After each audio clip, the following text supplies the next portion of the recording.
우리나라에는 사계절이 있습니다. 그리고 이 사계절을 또 6등분 해가지고 24절기가 있습니다. 우리가 5월달에 입하가 있었죠. 벌써 여름이 시작된다라는 입하. 그리고 지난 20일에는 소망이었어요. 햇볕이 풍성하다. 그리고 생장점이 가득하다. 그래가지고 이번 주에 이제 5일 되면 그 망종이라는 절기가 옵니다. 망종이 되면 이제 드디어 농부들이 벼를 심어요. 농부들이 손이 바빠지는 그런 계절이죠. 태양의 움직임을 따라 이 절기가 만들어졌는데 지난 수천 년 동안 참 절묘하게도 맞아갑니다. 이상기후가 나타나서 가끔 안 맞는 듯 하지만 그래도 대체적으로 잘 맞아가는 것을 보면 아직은 자연의 질서가 건강하게 살아있구나 라는 것을 우리가 알 수 있습니다. 그래서 나라들마다 이 사람들의 생체 리듬, 이것이 계절과 절기마다 이거를 따라서 달라지게 되어 있습니다. 자, 세상에는 이런 절기가 있는데요. 교회에도 절기가 있어요. 교회에도 절기가 있습니다. 교회 절기는 우리는 거의 12월부터 시작을 합니다. 12월에 있는 절기가 대강절이죠. 메시아가 오시는 것을 기다리는 절기. 그 대강절부터 우리는 절기가 시작됩니다. 그리고 나서 성탄절, 또 사순절, 부활절, 그리고 성령 강림절, 이렇게 절기가, 교회 절기가 반복이 되고 있습니다. 자, 교회 절기의 중심은 바로 예수 그리스도입니다. 우리 성도들은 교회 절기를 따라서 믿음 생활을 하고 있습니다. 사람은 계절이 바뀌고 절기가 지나면서 한 살 한 살 나이가 먹지요. 성도는 교회 절기가 반복되면서 믿음이 성숙됩니다. 마치 나무가 자라면 나이테가 늘어가듯이 우리의 믿음이 조금씩 조금씩 변화되어지고 성숙되어지는 것입니다. 지난 4월 둘째 주일이 부활주일이었죠. 그리고 7번의 부활절 계절을 맞이하고 그러고 나서 오늘 드디어 성령 강림주일을 맞이했습니다. 그러니까 교회는 부활절을 맞이해서 50일 동안 부활의 계절이에요. 부활의 계절. 내내 부활의 감동과 소망을 가지고 살며 하나님께 예배를 드립니다. 자, 그리고 그 부활의 감동에 기름을 붓는 날이 오늘 성령 강림주일입니다. 부활은 하나님 나라와 영생으로 이어지면서 가장 화려하고 복된 하나님의 축복이지요. 부활과 영생과 하나님의 나라, 우리의 꿈입니다. 얼마나 단어만 들어도 감격스러운 하나님의 축복인지 몰라요. 얼마나 이루고 싶고 얼마나 가고 싶은 그야말로 꿈같은 소원들입니다. 자, 그런데 이제 이 성령 강림을 통해서 분위기가 완전히 바뀌어집니다. 좀 업그레이드 되었다고 할까요? 성령 강림을 통해서 개인이 아니라 공동체가 중요해집니다. 그래서 시작된 게 바로 뭐냐? 바로 교회예요. 교회. 부활의 소망을 가지고 살 때는 우리의 목표가 어디였습니까? 하늘이었어요. 하늘. 하나님 나라. 영생. 그런데 성령 강림을 통해서 이제는 하늘이 아니라 땅 끝이 우리의 소망이 되었습니다. 결국 가게 될 곳은 천국이지만 우리가 사는 동안 우리의 목표가 바로 뭐냐? 바로 땅 끝이라는 거예요. 이거는 예수님께서 부활하시고 승천하시면서 우리에게 남겨주신 지상 최대의 꿈과 비전이었습니다.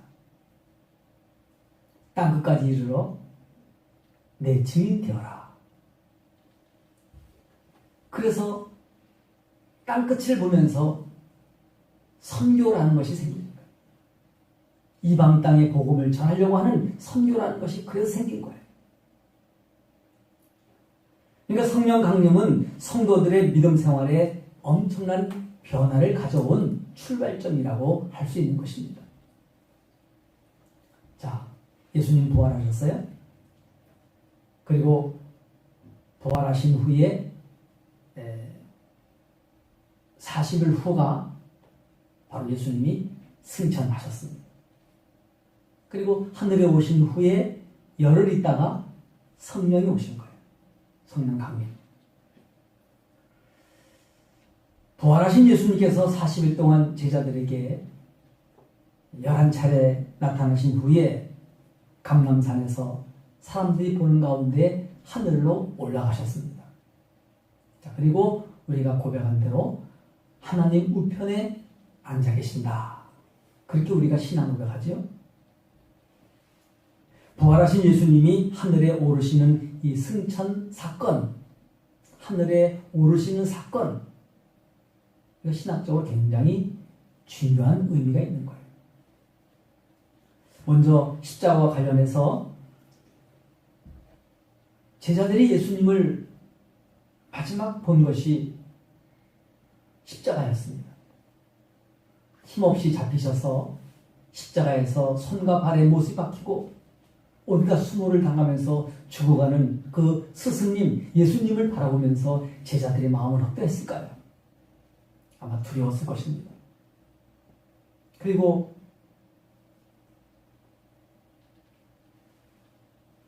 공포가 있었을 거예요. 자, 그런데 예수님은 그 사람들의 트라우마를 치유해 주시기 위해서 신실한 제자들을 다 물러놓고 500의 성도들이 보는 가운데 주님은 하늘로 올라가셨습니다. 영광 가운데 승천하신 거예요. 그래서 제자들에게 예수님에 관한 마지막 인상은 십자가가 아니라 영광스럽게 하늘로 올라가시는 모습이었습니다. 자, 이번에는 부활에 관련해서 예수님이 부활하신 것도 너무나 신비한 일이지만 사실 하늘에 오르시는 것도 엄청나게 신비한 일입니다. 예수님의 몸이 신령한 몸으로 변형되었다고 하는 것을 증명해 주시는 것이거든요. 그리고 부활 사건이 예루살렘에 머무는 것이 아니라 이제는 온 우주적인 사건이 되었다라고 하는 것을 선포하는 것이 바로 하늘에 오르시는 거예요. 예수님 부활은 감람산, 예루살렘, 이스라엘 거기만 머무는 것이 아니라는 거예요. 예수님의 부활은 이제 예수님이 승천하심으로 온 우주에 바로 하나님의 뜻이 있다라고 하는 사실을 선포하는 것이 바로 예수님의 승천 사건이라는 거예요. 예수님이 승천하시면서 약속하신 것이 두 가지가 있습니다. 뭔가요? 한 가지는 보혜사 성령님이 오실 것이다. 또 한 가지는 다시 오실 것이다. 두 가지를 약속하셨습니다. 자, 이 두 가지 약속 중에 첫 번째 약속이 바로 보혜사 성령이 오신다. 바로 그 약속이 이루어진 것입니다. 예수님이 승천하시고 열흘 만에 약속하신 대로 성령님이 오셨어요. 120여 명의 성도들이 마가의 다락방에서 모여 기도할 때 바로 성령이 오셨어요. 자, 그 성령이 오신 날을 기념하는 것이 바로 성령 강림주일입니다. 믿음 생활을 오랫동안 하신 분들도 이 성령 이야기를 하면 굉장히 부담스러워해요. 어려워합니다. 사도행전 19장에 보게 되면 사도 바울이 선교여행 중에 에베소에 들렸는데 어떤 제자가 그렇게 바울이 그 제자에게 이렇게 질문합니다. 19장 2절에 나와요. 너희가 믿을 때에 성령을 받았느냐? 그런 질문합니다. 그러니까 이 사람이 뭐라고 대답을 했냐면 우리는 성령이 있음도 듣지 못하였다. 그렇게 대답을 합니다. 예수님을 믿긴 하는데 성령이 있다는 소리를 듣지도 못했다는 거예요. 들어보지도 못했다는 거예요. 아마 오늘날 성도들에게 성령을 받았습니까? 라고 질문을 하면 성령을 듣기는 들어보았는데 내가 정말 성령을 받은 것일까? 라고 자신 없어 말하는 사람들이 아마 많을지도 모르겠습니다. 여러분들의 일상의 대화를 한번 돌아보세요. 우리 교인들끼리 대화하더라도 하나님 이야기, 예수님 이야기는 많이 하는데 성령님에 대한 이야기는 별로 없어요. 그렇죠? 우리의 일상 대화 가운데 말이죠.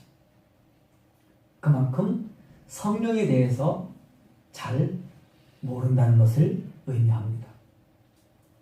자, 이 시간 성령님에 대해서 기본적인 질문 3가지를 먼저 드릴 거예요. 첫 번째는 성령님은 누구인가? 또 한 가지는 성령님은 어떻게 오셨는가? 그리고 3번째는 나는 성령을 받았는가? 이겁니다. 자, 먼저 성령님이 누구신가요? 성령은 거룩한 영입니다. 예수 그리스도의 영이에요.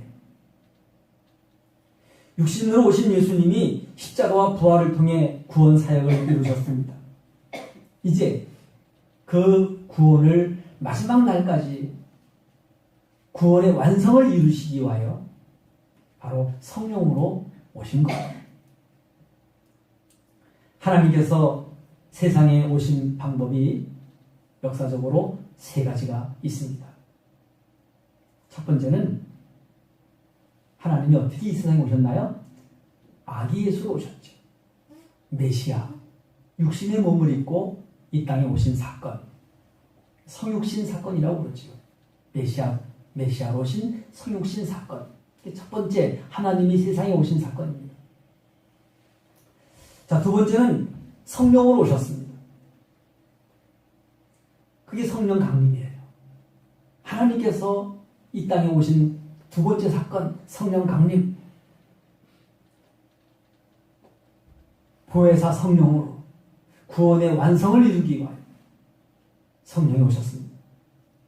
자, 그리고 다시 하나님이 오시는 때가 언제입니까? 마지막 때. 재림주. 심판주로 오십니다. 마태복음의 말씀으로 비유하면 양과 염소를 구별하기 위해서 재림주로 오신다. 심판주로 오신다. 라는 것입니다. 자, 그러니까 하나님께서 두 번째로 오신 사건이 바로 성령 강림 사건입니다.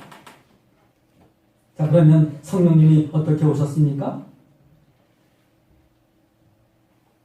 하나님이 어떤 방법으로 세상에 오시든지 무관심한 사람들은요, 알 수가 없습니다. 아기 예수님이 오실 때에도 대부분 사람들은 아기 예수님을 메시아로 인정하지도 않았어요. 양치는 목자, 별을 연구하는 박사들, 그리고 성전에서 기도하는 소수의 경건한 사람들, 이런 사람들 외에는 아예 예수님을 메시아로 인정을 하지 않았습니다. 마찬가지입니다. 성령을 오실 때에도 사람들은 몰랐습니다. 그러나 예수님의 그 약속을 믿고 예루살렘을 떠나지 아니하고 마가의 다락방에 모여서 열심히 기도하던 성도들, 그들에게 성령이 임하셨어요. 그들은 성령을 경험했습니다. 하나님이 영으로 임하시는 것을 그들은 다 같이 경험했어요. 자, 이 놀라운 성령 강림 사건이 오늘 신약 본문에 나오지요. 1절부터 4절까지 성령 강림하실 때 몇 가지 현상들이 나타났습니다. 먼저 청각적으로 나타났어요. 하늘로부터 급하고 강한 바람 소리같이 임하셨다. 그죠? 바람 소리같이 임하셨다. 이번 시각적인 거에 마치 불의 혀처럼 갈라지는 것들이 그들에게 보였다라고 말씀합니다. 이번에는 언어적인 것이나 방언이 나타났습니다. 방언. 성령은 성령을 바람이나 불처럼 상징적인 것으로 표현을 하고 있다는 것입니다. 신비한 하나님의 영을 인간의 말로 다 표현할 수 없기 때문에 이렇게 바람과 불이라고 하는 상징을 가지고 성령을 표현하고 있습니다. 성령님의 오심에 대해서 표현한 이 바람과 불에는요, 의미가 있습니다. 그냥 바람과 불이 아니에요. 먼저 성령을 바람으로 비유하고 있는데 하늘로부터 급하고 강한 바람 같은 소리가 임했다 그랬죠. 자, 그럼 120여 명의 성도들이 모여서 기도하고 있을 때 갑자기 하늘로부터 강한 바람 소리같이 임했다. 바람 소리와 함께 성령이 임하신 것입니다. 성령을 왜 바람으로 비유했을까요? 바람이라는 것은 눈에는 보이지 않지만 반드시 그 현상들이 나타납니다. 나무가 흔들리잖아요. 바람이 있으면 나무가 흔들려요. 바람의 강도에 따라서 엄청난 힘이 발휘가 됩니다. 바람 자체는 보이진 않지만은 흔들리고 넘어지는 것을 보면서 바람이 있다는 사실을 알게 되죠. 그런데 바람이 뭐냐? 바람이라고 하는 것은 능력이에요. 능력, 힘입니다. 파워, 에너지. 바람이 얼마나 큰 힘을 가지고 있는지 우리가 잘 알지요. 우리나라는 여름과 가을에 태풍이 옵니다. 태풍. 그 태풍에 의해서 나무 뿌리가 뽑히잖아요. 여러분, 큰 나무가 뿌리째 뽑힌다는 거, 이거 웬만한 힘 가지고는 안 됩니다. 사람의 힘으로는 안 되고요. 어떤 기계의 힘으로도 그거는 쉽게 할 수 없는 거예요. 그런데 바람은 하거든요. 그래도 우리나라 이 바람은요, 태풍은 그래도 순진한 편입니다. 순한 편이에요. 미국에는 토네이도라는 바람이 불지요. 뭐 집과 자동차가 날아갑니다. 그 거대한 비행기도 흔들려버려요. 움직여버립니다. 바람이. 바람의 능력이 얼마나 센지를 알 수 있습니다. 성령님이 강림하실 때 바람처럼 임했다고 하는 것은 성령님이 보이진 않지만은 반드시 존재하는 분이에요. 성령님의 능력은 엄청나다고 하는 사실을 이 바람을 통해서 말씀하고 있는 것입니다. 성경에도 바람과 함께 나타나는 기적 사건들이 많이 나옵니다. 이스라엘 백성들이 애굽을 탈출할 때 홍해 바다가 갈라져서 나왔지요. 그 홍해 바다가 어떻게 갈라졌습니까? 우리가 볼 때 모세의 지팡이, 하나님께서 모세의 지팡이를 통해서 홍해 바다가 갈라졌다라고 생각하는데 말씀을 자세히 보면 그 바다를 가른 게 뭐냐? 바로 바람입니다. 바람. 바람이 불어서 홍해가 갈라지고 그리고 이스라엘 백성들이 잘 걸을 수 있도록 그 바람이 마른 땅으로 만들어졌습니다. 바람의 능력이에요. 또 광야에서 이스라엘 백성들이 고기를 먹고 싶어 했습니다. 자, 그때 하나님은 모세의 기도를 들으시고 바람을 불게 하셨어요. 동풍 바람이 불게 하셔서 그 바람을 타고 메뚜기 떼가 몰려온 거예요. 메추라기 떼가 날아왔습니다. 그리고 그 메추라기가 사방 하루길에 2규빗, 그러니까 2규빗이면 거의 90cm입니다. 그렇게 많이 쌓였다는 거예요.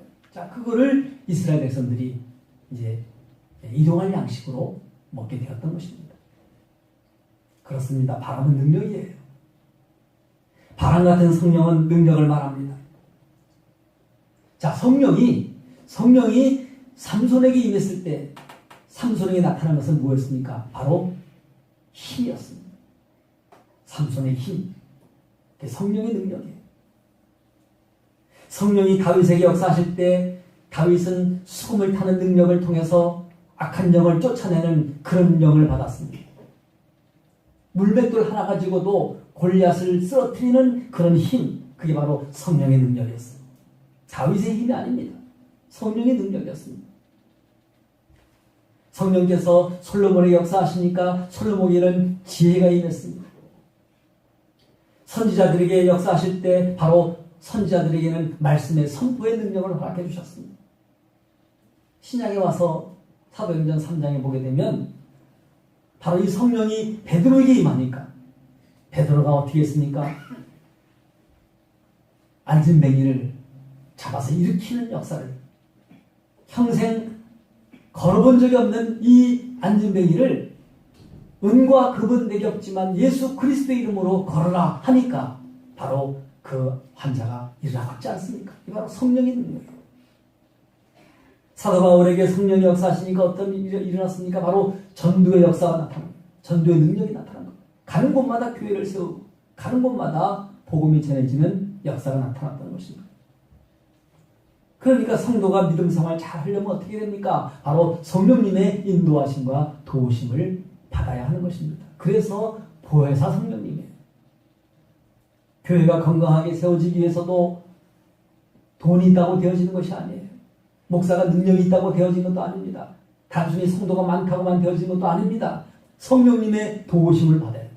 성령님의 인도하심이 있어야 교회가 건강하게 세워지는 것입니다. 초대교회 보세요. 초대교회 보니까 성령님 역사하시니까 방언에 나타나죠. 기사와 표적이 나타납니다. 기도한 즉 병이 나으니라, 기도한 즉 악한 영이 물러가니라, 이런 역사들이 초대교회에 나타나지 않습니까? 오늘 우리 교회와 성도들에게 성령의 역사가 나타나셔서 초대교회와 같은 그런 기사와 표적들이 나타날 수 있게 되기를 주님의 이름으로 축원합니다. 자, 그리고 성령은 불과 같이 임했다라고 말씀을 합니다.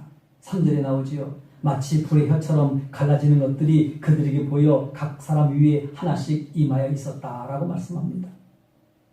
오순절 다락방에 임하셨던 성령은 마치 불의 혀처럼 강림하셨다라고 말씀합니다. 바람처럼 임한 성령이 이번에는 불의 혀처럼 갈라져서 한 사람 한 사람 임하게 되었다는 거예요. 불의 특징이 뭔가요? 뜨거움입니다. 불을 지피면 물은 끓고 나무는 타게 되어 있습니다. 마찬가지로 성령이 우리에게 임하시면 우리의 믿음은 뜨거워집니다. 이 뜨거움이 뭡니까? 바로 열정이에요. 열정. 우리 안에 타오르는 그 열정, 그게 뜨거움입니다. 오늘날 성도들의 특징 중 하나는 뜨거움이 점점점 사라지고 있다는 것입니다. 열정이 식어요. 물론 바빠서도 그렇겠지만 과거의 성도들에 비해는 오늘날 성도들 전반적으로 열정이 점점점 식어지고 있습니다. 예배 생활, 봉사하는 거, 전도, 말씀 읽는 거 모든 면에 있어서 과거의 성도들에 비해 보면 얼마나 그 열정이 식어지는지 모릅니다. 머리는 차갑고 가슴은 뜨거워야 되는데 오늘날 성도들은 그 반대가 되어가고 있습니다. 요한계시록에 보면 소아시아 7교회에 대한 칭찬과 책망이 나오지요. 특별히 라오디아 교회에 책망하시는 말씀이 있습니다. 내가 내 행위를 아노니 네가 차지도 아니하고 뜨겁지도 아니하도다. 차든지 뜨겁든지 하라. 이렇게 말씀합니다. 결국 미지근하다는 뜻이에요. 차지도 않고 뜨겁지도 않고. 그럼 이 미지근하다는 뜻이 무엇입니까? 가운데 서서 미지근한 거는 뜨거운 쪽을 향해서 뭐라고 말하냐면 나도 조만간 뜨거워질 거야. 그리고 지금 뜨거워지고 있는 중이다 라고 말하면서 가지가 나요. 그게 미지근한 거예요. 또 차가운 쪽을 향해서는 그렇게 말합니다. 나도 지금 차가워지려고 그래. 조금만 더 기다려. 그러면서 가지도 않아요. 그게 미지근한 거예요. 양쪽에 기웃거리면서 자기 이익을 추구하면서 살아가는 사람들, 이런 사람들을 미지근한 사람이라 그렇게 말합니다. 차든지 뜨겁든지 하라. 양쪽에 다 버림받지 말고 차라리 한쪽에서나마 인정을 받으라 라고 하는 그런 의미입니다. 여러분, 그래서 우리가 믿음은 뜨거워야 돼. 열정을 가지고 믿음 생활해야 합니다. 자동차에 엔진이든지 사람의 가슴이든지 뜨겁지 않으면 힘이 나질 않아요. 하나님을 향하여 뜨거운 열정이 있어야 할 것입니다. 냄비에 있는 물이 스스로 뜨거워질 수가 없어요. 그 물이 뜨거워지기 위해서는 어떻게 됩니까? 끓기 위해서는 어떻게 됩니까? 열을 가야 돼요. 열을. 불을 받아야 뜨거워지지. 불을 받아야. 그 불이 바로 뭐냐? 바로 성령이에요. 성령을 받아야, 성령이 있어야 우리가 뜨거워진다는 거예요. 우리가 열정이 생긴다는 거예요. 불같은 성령으로 충만해지면 우리의 신앙의 열정이 다시 회복이 될 것입니다. 예수님이 승천하시면서 다시 오시겠다라고 약속하셨죠. 마지막 종말의 때를 살아가는 사람들은 미지근해서는 안 됩니다. 뜨거워져야 합니다. 열정을 가지고 믿음 생활해야 됩니다. 요한계시록에도 말씀 나왔어요. 뜨겁지도 않고 차갑지도 않으면 하나님께서도 토하여 내치겠다라고 말씀하십니다. 그러므로 우리의 믿음이 뜨거워지기 위해서 어떻게 됩니까? 바로 성령에 충만해야 됩니다. 성령 충만해야 우리의 믿음의 열정이 살아난다는 거예요. 오늘 구약 본문 다시 한번 말씀 읽으면 이렇습니다. 그 후에 내가 내 영을 만민에게 부어주리니 너희 자녀들이 장래일을 말할 것이며 너희 늙은이는 꿈을 꾸며 너희 젊은이는 이상을 볼 것이며 그때 내가 또 내 영을 남종과 여종에게 부어줄 것이며 내가 이적을 하늘과 땅에 베풀리니 곧 피와 불과 연기 기둥이라 라고 말씀합니다. 하나님께서 당신의 영을 누구에게 주시겠다고 말씀하십니까? 만민에게. 모든 사람, 이 모든 사람.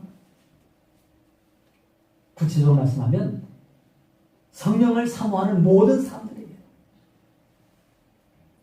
남녀노소 빈부차별이 없습니다.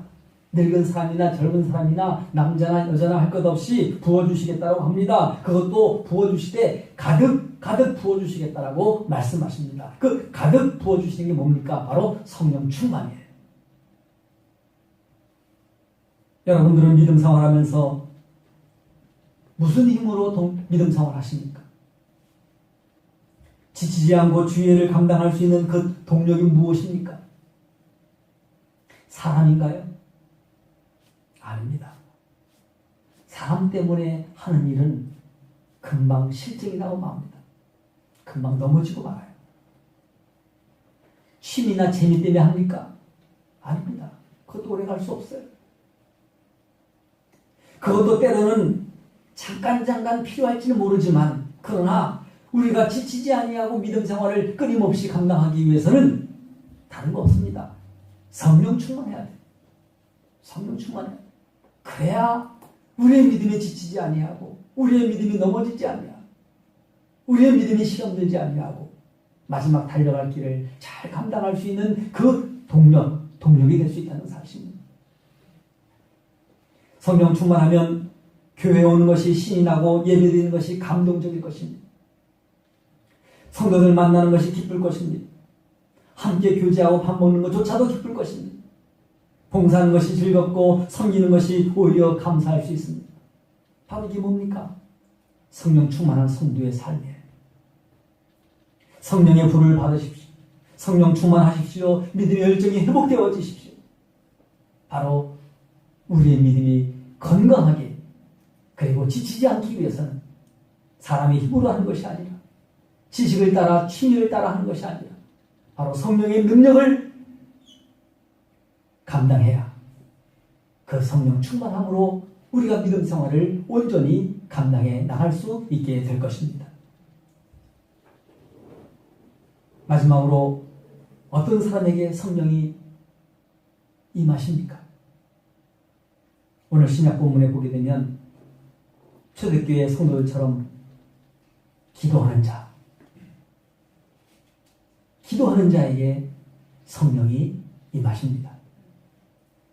사도행전 1장 14절을 보십시오. 거기에 초대교회 성도들이 어떻게 기도했는지를 이렇게 표현하고 있습니다. 마음을 같이하여 오로지 기도에 힘쓰니라. 마음을 같이해서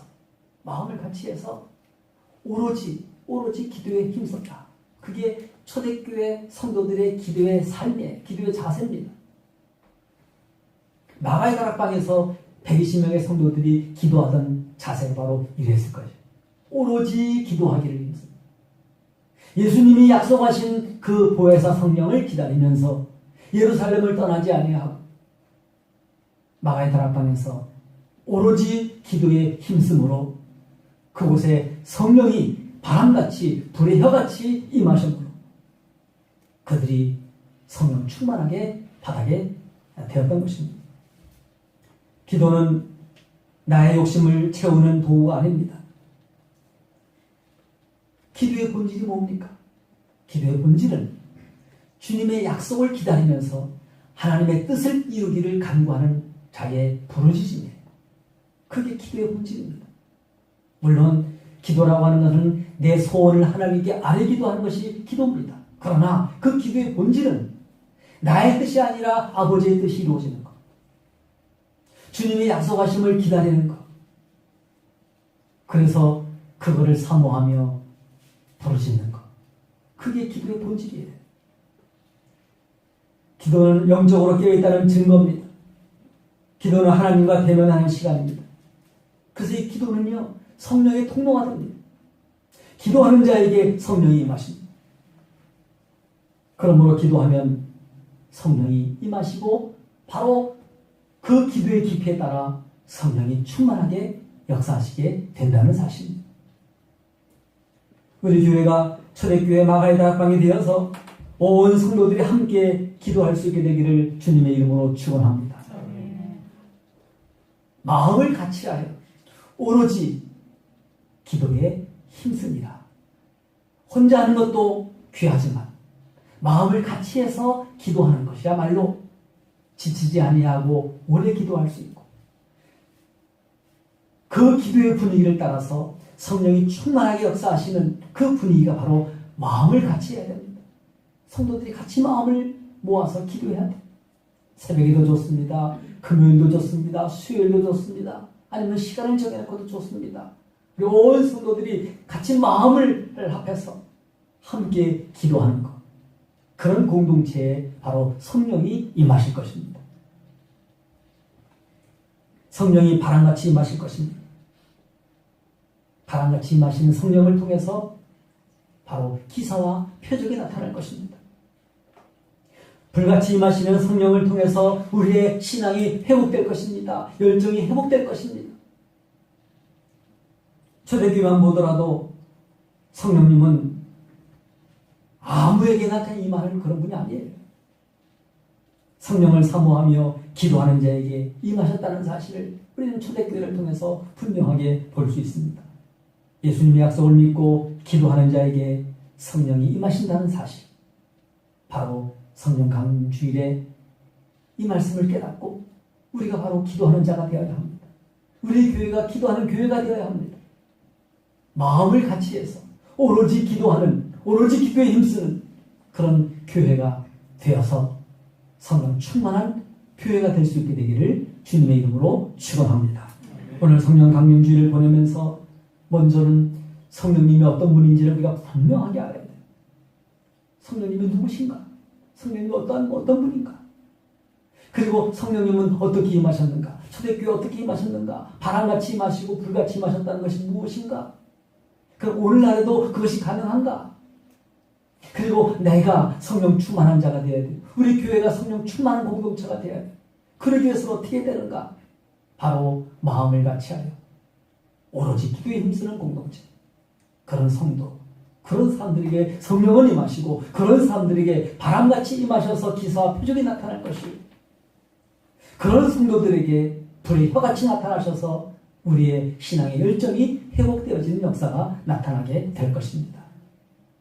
성령 강림 주일을 맞이하여 다시 한번 우리 믿음에 불을 지펴서 뜨겁게 기도함으로 성령 충만한 성도가 되어 우리 개인의 신앙도 건강해지고 우리 교회 공동체도 건강한 공동체로 회복이 되어서 땅끝까지 이르러 내 증인 되라 하시는 그 주님의 말씀을 이루기 위하여 더 열정과 더 충만한 믿음으로 우리 교회가 새롭게 되어질 수 있게 되기를 주님의 이름으로 축원합니다. 기도하시겠습니다.